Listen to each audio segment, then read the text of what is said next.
Assalamualaikum warahmatullahi wabarakatuh. Bismillahirrahmanirrahim. Alhamdulillahirrabbilalamin. Salam sejahtera dan sehat selalu. Kita jumpa lagi dalam virtual session bersama saya. Kali ini kita masih tetap membahas tentang brain and behavior. Tetapi pada pembahasan kali ini kita meningkat pembahasannya tentang hubungannya antara brain, otak, dan sistem saraf kita, nervous system.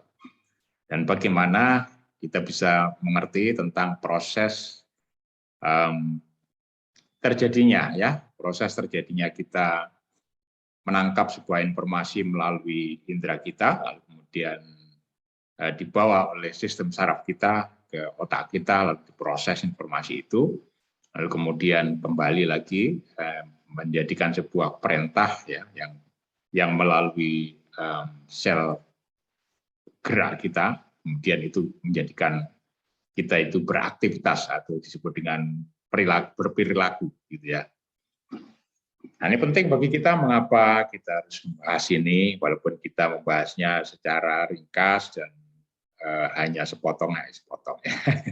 Hanya sedikit, tetapi paling tidak ini bisa memberikan insight bagi para mahasiswa untuk terus membaca referensi yang sudah saya berikan dan berdiskusi tentang mengapa kita mempelajari brain and behavior, ya, hubungannya juga dengan sistem saraf kita, lalu kemudian dengan perilaku kita. Ini penting untuk membantu para siswa kita untuk menjadi pembelajar atau pribadi yang bagaimana ya, pribadi yang bisa mampu untuk mengenali lingkungannya, mengenali dirinya sendiri, dan juga memproses informasi, dan lalu kemudian dia bisa memecahkan masalah, ya, dan dia bisa menjadi pribadi-pribadi yang bijak, bajik, mulia, cerdas, tangkas, agile, dan sukses di dalam belajarnya, sukses dalam kehidupannya, dan dia menjadi pribadi yang tangguh. Ya.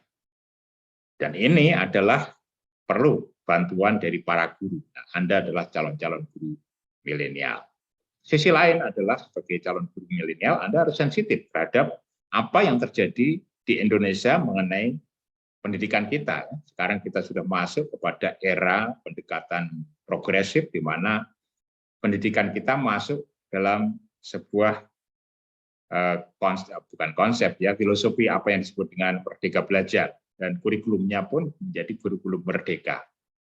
Nah, ini memerlukan pribadi-pribadi yang kreatif, inovatif seperti Anda semuanya.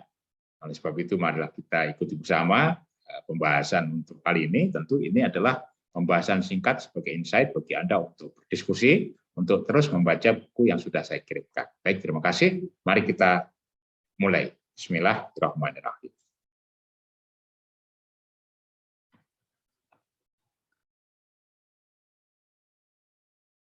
Baiklah, kita mulai virtual class psikologi pendidikan, brain and behavior, hubungan antara otak dan sistem saraf. Oke. Pembahasan singkat kita hari ini adalah tentang sistem saraf pusat, sistem saraf periferal, dan otot voluntary dan otot otomatis, ya. Dan bagaimana kita menjaga dan memperkuat kemampuan kinestetik siswa dalam belajar. Tapi bukan itu saja sebenarnya, tapi nanti Anda akan memiliki kreativitas yang lebih daripada itu, ya. Mari kita lihat bersama-sama, kita bahas bersama-sama. Penting bagi kita untuk bertanya dalam diri kita, apakah otak kita dapat mengkontrol perilaku kita tanpa adanya interaksi dengan anggota tubuh lainnya? Yang kedua adalah melalui apa interaksi itu terjadi dan bagaimana arus informasi dan gerak terjadi. Lalu apa implikasinya untuk pembelajaran anak didik kita?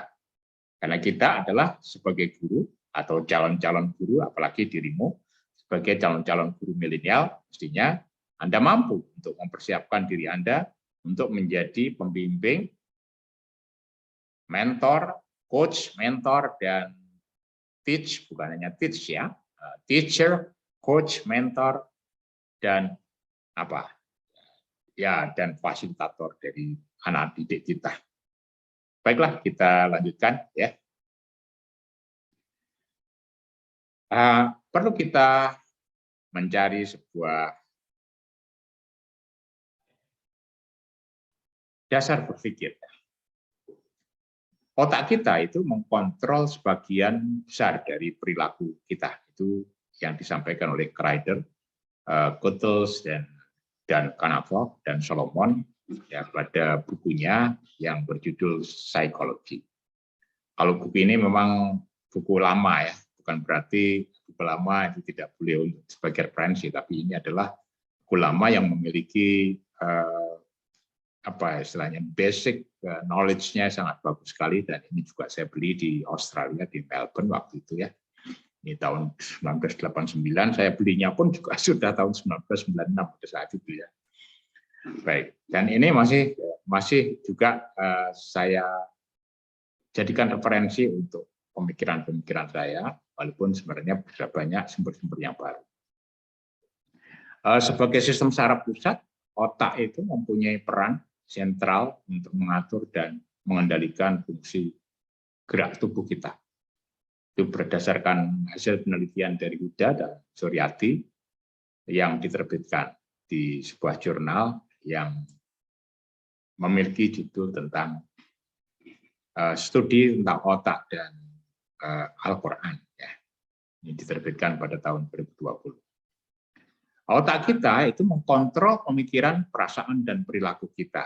Juga disampaikan oleh University of Minnesota Publishing yang dengan kebijakan publisher itu nama penulisnya itu tidak disebutkan. Ini diterbitkan pada 2015. Prinsipnya adalah apa yang kita tanyakan, bagaimana otak hubungannya dengan perilaku itu ya, otak kita itu mengontrol perilaku kita. Oke, kita lanjutkan. Ya, inilah sebuah sistem ya, sistem saraf yang perlu kita bahas setelah kita kemarin berbicara atau berdiskusi tentang neuron ya. Kita berdiskusi dengan neuron, tentang akson, lalu apalagi dendrit ya. Semua informasi itu diterima, sinyal-sinyalnya diterima oleh dendrit, dan dalam kepala kita itu, dalam otak kita itu kita memiliki bermiliar-miliar dendrit ya, dan lebih dari 200.000 sel-sel yang dihasilkan oleh neuron itu. Jadi ini penting bagi kita untuk mengetahui supaya kita nanti bisa membantu siswa-siswa kita bagaimana caranya mereka itu bisa memampukan dirinya dalam berpikir, bertindak, berperasaan, dan berprasangka maupun ya berkarya, bercipta, berasa, ya. Cipta, rasa, karsa. Ya. Kalau di dalam huruf Jawa itu kan hono joroko ya. Jadi hono itu ada. Jadi ada hidup, kehidupan yang diberikan kepada kita sehingga kita bisa hidup. Lalu kemudian kita caraka itu cipta, rasa, dan karsa. Kita memiliki kemampuan yang diberikan oleh Allah Subhanahu wa Ta'ala, oleh Tuhan Yang Maha Esa. Di antaranya ini adalah satu kehebatan yang diberikan oleh Sang Maha Hebat, dan juga sudah diberitakan dalam surat At-Tin bahwa manusia itu diciptakan dalam keadaan yang sebaik-baiknya. Bahkan pada kejadian awalnya jadi diceritakan disampaikan yang difirmankan bahwa manusia itu berasal dari saripati tanah, lalu kemudian menjadi nutfah, lalu kemudian disitulah ada ketemunya pancaran dari tulang sulbi seorang ibu, lalu kemudian ketemu dengan nutfah itu sendiri, berjuta-juta nutfah itu berlomba-lomba, lalu kemudian satu nutfah itu hidup dan menang seperti kita, jadi menjadi dirimu, menjadi kita ini. Jadi ini adalah satu peristiwa di mana Allah menunjukkan kebesarannya, dan kita diberikan petunjuk kepada kita bahwa kita sebenarnya memiliki kekuatan, memiliki potensi yang luar biasa. Di antaranya otak kita sendiri. Ya, kalau kita melihat di sini dalam sistem saraf kita dengan otak itu kan ada hubungannya dengan brain, otak, lalu kemudian ada spinal cord ya. Spinal cord itu adalah seperti apa ya? Seperti apa namanya itu? line wire ya, line wire atau ya katakanlah satu jalan mengalirnya energi-energi atau apa istilahnya ya. Jadi mengalirnya energi-energi di dalam tubuh kita itu dari otak melalui spinal cord. Nah, di dalam otak kita itu sendiri, di dalam satu nerve system, itu kita memiliki dua nerve system. Yang pertama adalah yang disebut dengan sistem saraf sentral atau pusat, sistem saraf pusat yang ada di otak kita. Nah, sistem saraf pusat ini dikenal dengan CNS, ya, terdiri dari otak kita sendiri dan spinal cord itu, ya, otak kita dia untuk mengolah informasi itu lalu kemudian dialirkan, ya, traveling, berjalan melalui spinal cord, ya, ke seluruh tubuh kita. Dan itu bertanggung jawab untuk mengintegrasikan, kemudian memproses dan mengkoordinasikan sensori, ya, data-data sensori. Data-data sensori itu data-data yang sudah dicatat oleh tubuh kita melalui sel-sel sensor itu, ya, sensori, ya, atau dari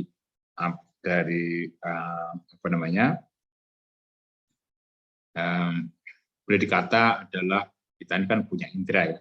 Misalnya dari indera perasa.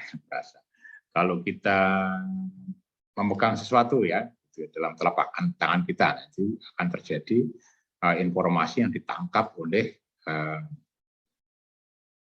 sel-sel dari sistem saraf kita di tangan, kemudian disitulah nanti diantar sampai kepada otak diproses kembali lagi menjadi sebuah perintahnya akan menggerakkan otot-otot tubuh kita, dan itu menjadi apa yang kita sebut dengan perilaku. Nah, dalam konteks ini tentu selain tadi sistem saraf pusat, ada satu lagi yaitu sistem saraf periferal, sistem saraf periferal. Nah, ini sistem saraf periferal ini biasa dikenal dengan PNS, yaitu terdiri dari semua neurotissues outside of the CNS, di luar dari sistem saraf pusat. Ya. Jadi semua otot-otot, semua bukan hanya otot, ya, semua sel-sel, ya, di sini disebutkan sebagai neurotissues, ya, di seluruh tubuh kita di luar CNS. Nah, bagaimana peristiwanya ketika kita mendapatkan satu data dari apa yang kita raba, apa yang kita rasa, dan apa yang kita lihat, ya. Pertama itu kita sebut ketika kita meraba itu dan kita merasa. Meraba misalnya, kita meraba itu pertama kali yang kita sebut dengan reseptors, ya. Reseptors itu adalah sensori, struktur sensori yang mendeteksi perubahan-perubahan atau situasi baik dalam diri kita maupun di lingkungan kita. Yaitu, misalnya kalau ini ada cellphone, ya, ada cellphone yang panas, ya, kemudian ini panas, ya, gitu, ya. Jadi itu bagaimana sebenarnya ceritanya, gitu, ya. Ya, ini akan dibawa ya, akan mengalir, akan travel, akan berjalan, ya, nanti melalui spinal cord itu, ya, dan pertama kali dia akan berjalan ke sensory division, bagian sensori dari periferal, jadi sistem saraf periferal. Jadi bukan CNS tapi PNS. Ya. Nah, itu. Jadi bagian sensori di sistem saraf periferal ini membawa informasi itu ke sistem saraf pusat, yaitu dari reseptornya tangan kita tadi, ya, itu melalui organ-organ dan otot-otot atau sistem saraf periferal itu sendiri. Nah, di sini nanti ada tiga jenis, ya, reseptor, ya, dan mereka memiliki tugas masing-masing. Contoh soal begini, ada namanya somatic sensory receptors, penerima yang disebut dengan somatic sensory receptors. Ini berhubungan dengan posisi, dengan touch, ya, touch itu, ya, sentuhan, dengan pressure itu tekanan, lalu rasa sakit, dan sensasi temperatur, panas, dingin, dan semacamnya. Ini ya itu ada di dalam tubuh kita, itu ada yang namanya somatic sensory receptors yang tugasnya seperti itu ya. Kedua itu adalah physical sensory receptors. Ini lebih yang bertugas untuk memonitor ya, organ-organ internal kita. Luar biasa, Allah telah memberikan satu sistem manajemen, sistem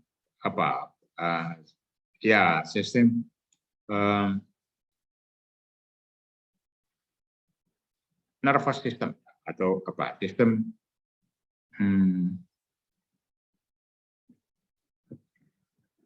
ya boleh dikatakan adalah sistem saraf ya. Jadi sistem saraf kita itu luar biasa, dan sebab itu mari kita bersyukur dan kita tetap menjaga kesehatan kita, dan tentunya kita menggunakannya dengan bijak dan baik, dan oleh sebab itu kita pelajari lalu kemudian kita gunakan untuk membantu menolong siswa-siswa kita untuk menjadi pribadi-pribadi yang sukses ya. Yang kedua itu yang ketiga itu adalah special sensory receptors. Jadi penerima sensor spesial itu berkenaan dengan smell ya, bau, kemudian taste. Apa itu taste?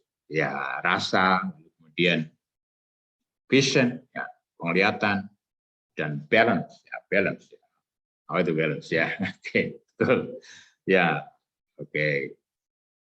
Keseimbangan ya, keseimbangan, dan juga hearing, pendengaran.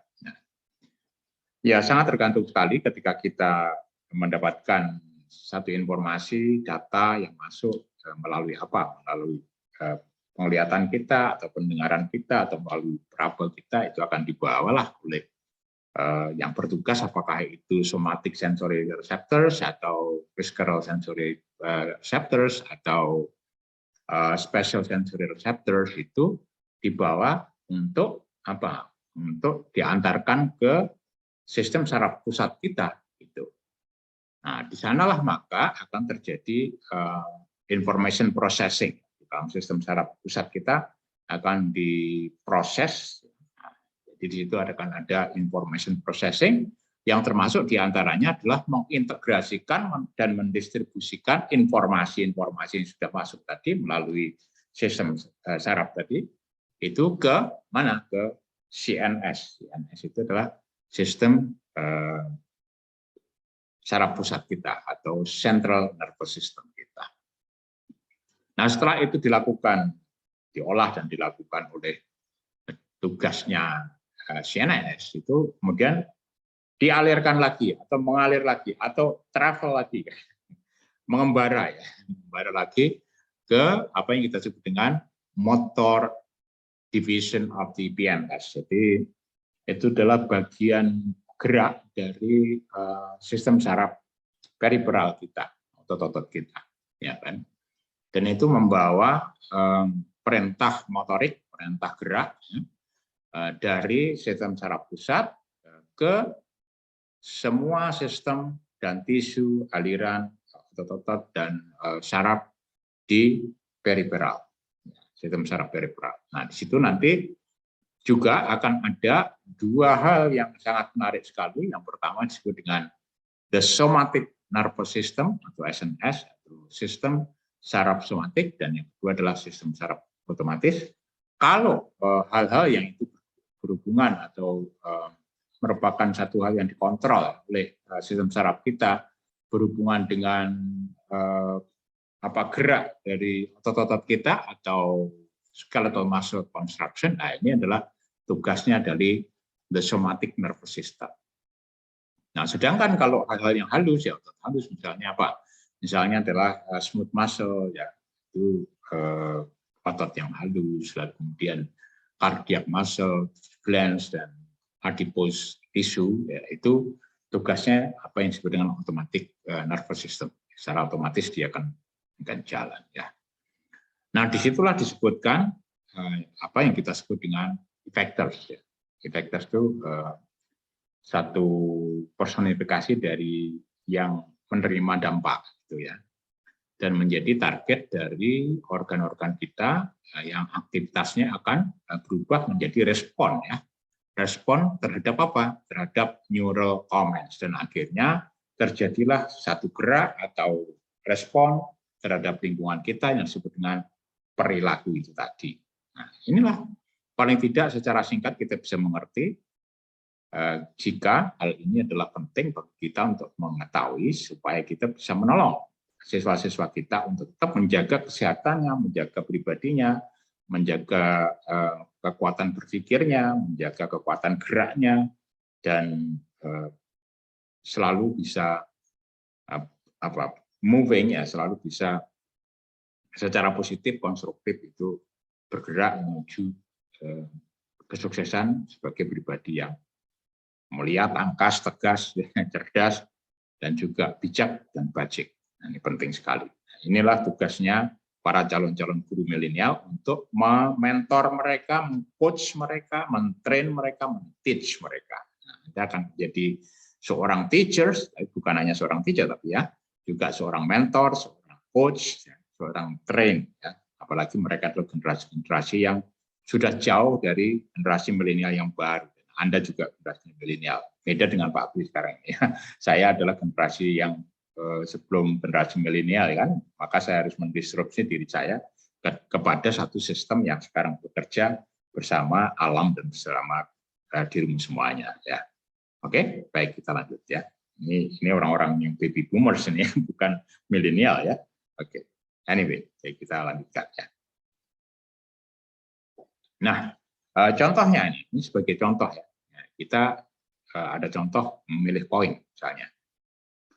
Ada siswa kita yang kita minta untuk memilih koin, lalu kemudian dia nyaruh apa ya, yang mengambil koin sembarang ya dengan random gitu, dan kita minta untuk memilih quarter atau 25 sen.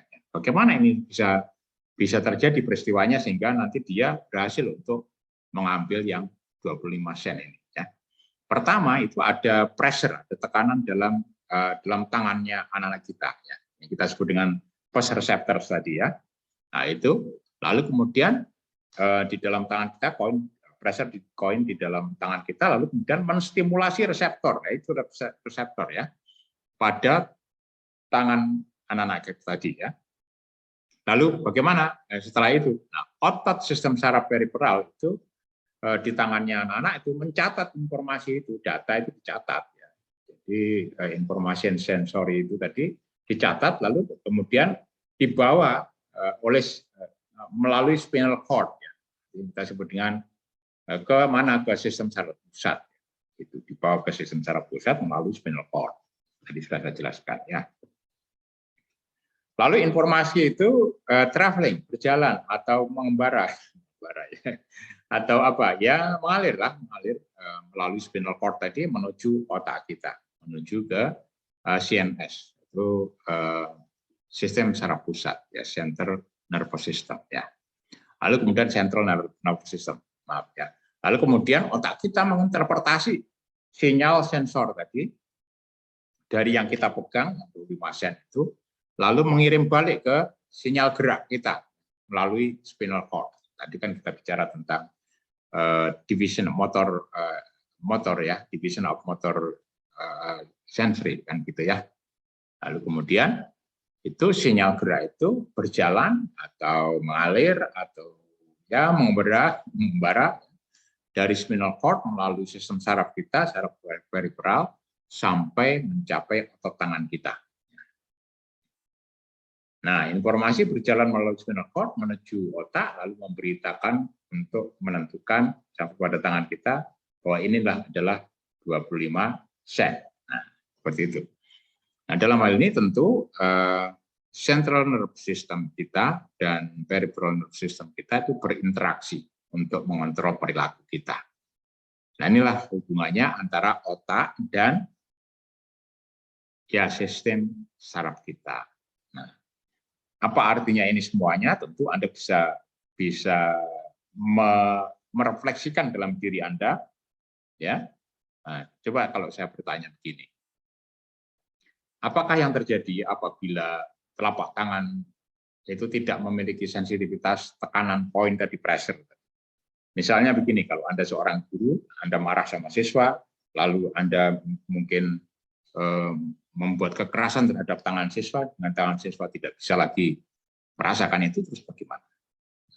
Apakah layak kita sebagai seorang guru kemudian melakukan hal seperti itu? Ya? Jangankan melakukan seperti itu ya. Jadi kita melemahkan anak-anak kita tentunya harus dihindari. Kita harus memperkuat, harus memperkuatkan mereka ini untuk menjadi pribadi-pribadi yang berani untuk memecahkan masalah, berani untuk melihat problematika dalam dirinya, tapi juga peka terhadap situasi dalam dirinya maupun lingkungannya, termasuk dalam hal ketika dia merasakan sesuatu dengan ya itu tadi, indera peraba itu. Nah, bagaimanakah jika kondisi sistem saraf mereka terganggu? Karena kesehatan terganggu, karena asupan nutrisinya terganggu, lalu kemudian mereka sistem sarafnya terganggu. Nah, apalagi kalau misalnya kita gangguan itu berasal dari kita misalnya sebagai seorang guru misalnya. Ada suatu penelitian di di Amerika ya, meneliti tentang otak, lalu kemudian seorang dokter ini meneliti anaknya sendiri, lalu kemudian beliau ini ada meeting, terus keluar, kemudian setelah kembali dari meeting beliau ngomel-ngomel, tapi dilihat di dalam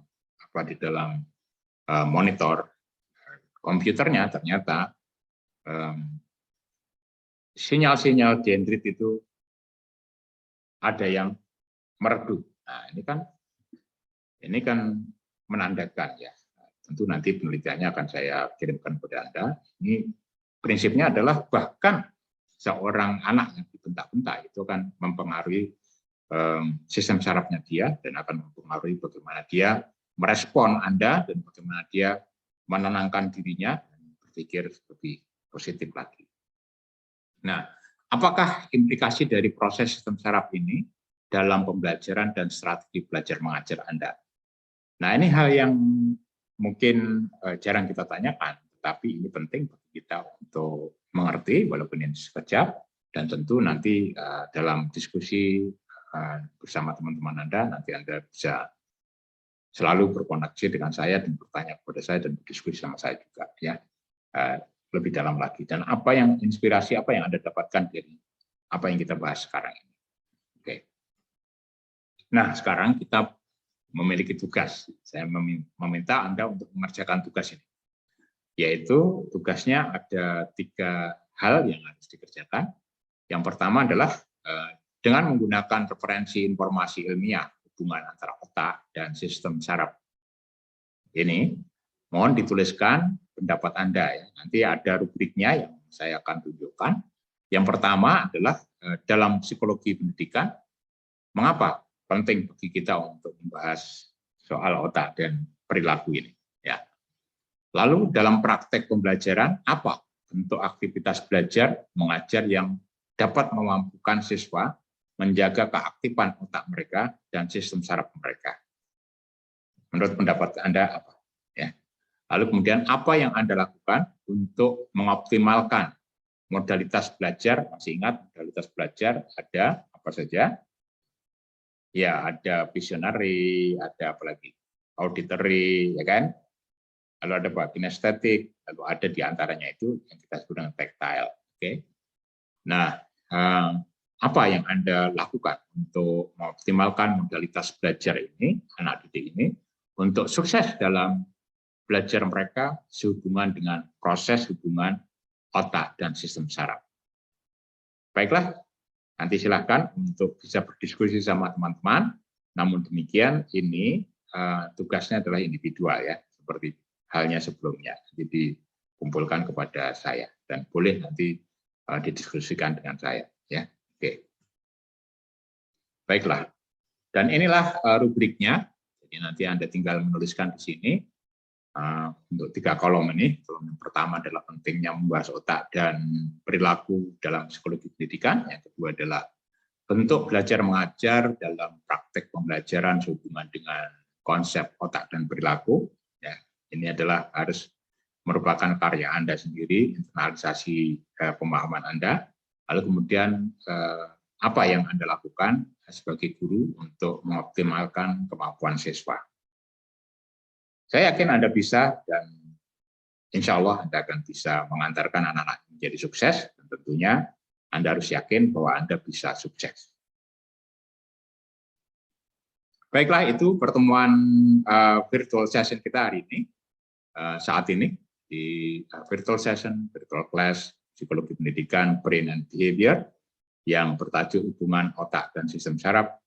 Bagaimana kita memahami kemampuan siswa kita, menolong mereka berhasil berprestasi, kita sudah lakukan, dan sekali lagi pesan saya adalah sebagai calon guru milenial, pelajari situasi kita, yaitu kita sekarang sedang bergerak dalam sebuah filosofi merdeka belajar dengan kurikulum merdeka. Dan oleh sebab itu, saya berikan kesempatan bagi Anda untuk mencari mentor, ya, mentornya para guru yang Anda kenal atau di lingkungan Anda. Bicaralah kepada beliau-beliau supaya Anda bisa belajar. Baik, mudah-mudahan ini tadi bisa jelas dan memberikan inspirasi kepada Anda. Tentu Anda boleh ya untuk berdiskusi di sini di kolom komentar sini, ya, dan nanti akan saya jawab juga. Dan jangan lupa untuk mengisi Google Form-nya, dan boleh juga kalau mau langsung di Smart Unisba. Baik, terima kasih. Salam sukses selalu dan selamat berpuasa. Jangan lupa jaga kesehatan, selalu berpikir positif dan konstruktif. Terima kasih. Wassalamualaikum warahmatullahi wabarakatuh. Salam sejahtera, salam sehat, dan salam sukses. Alhamdulillahirabbil alamin.